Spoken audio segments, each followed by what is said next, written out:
जी viewers, ये आप देख रहे हैं मैं मेजर कर रहा हूँ 50 ग्राम मकई के दाने और 50 ग्राम ही मेजर करूँगा मैं गंदम के दाने। 100 ग्राम ये टोटल स्टफ़ बनेगा।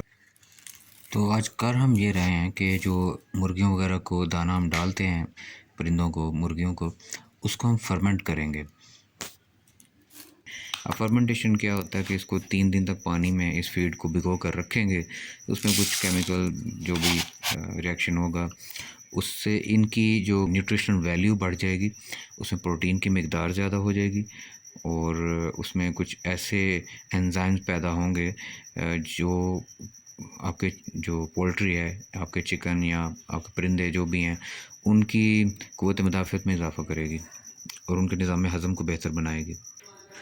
तो ये आप देख रहे हैं कि इस बकेट में बारिश का पानी खड़ा था, वो मैं ले रहा हूँ। टैप वाटर ना लीजिएगा डायरेक्ट, क्योंकि टैप वाटर में क्लोरीन होती है।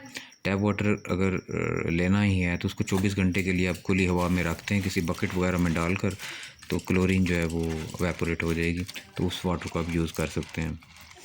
तो इस तरह इसको आप कवर करके रखते हैं।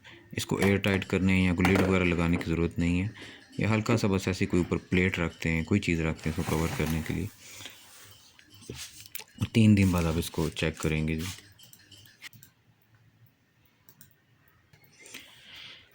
तो ये 3 दिन बाद हम इसको ओपन करके देखते हैं कि क्या रिज़ल्ट आया। तो आपने देखा जी, इसका टेक्सचर ही बदल चुका है, कलर भी बहुत वाइट हो चुका है और इसके दाने जो हैं फूल चुके हैं पानी से, ये आप देख रहे हैं।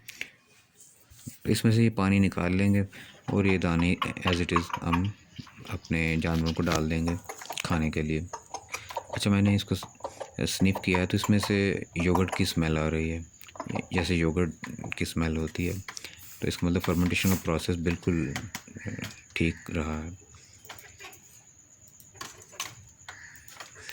ये आपने देखा मेरा मुर्गा बड़े शौक़ से इसे खा रहा है।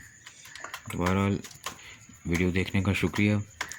मेरी वीडियो को लाइक कर दीजिए, चैनल को सब्सक्राइब कर दीजिएगा। इंशाल्लाह मिलते हैं एक नई वीडियो के साथ, एक नए एक्सपेरिमेंट के साथ। तब तक के लिए अल्लाह हाफ़िज़।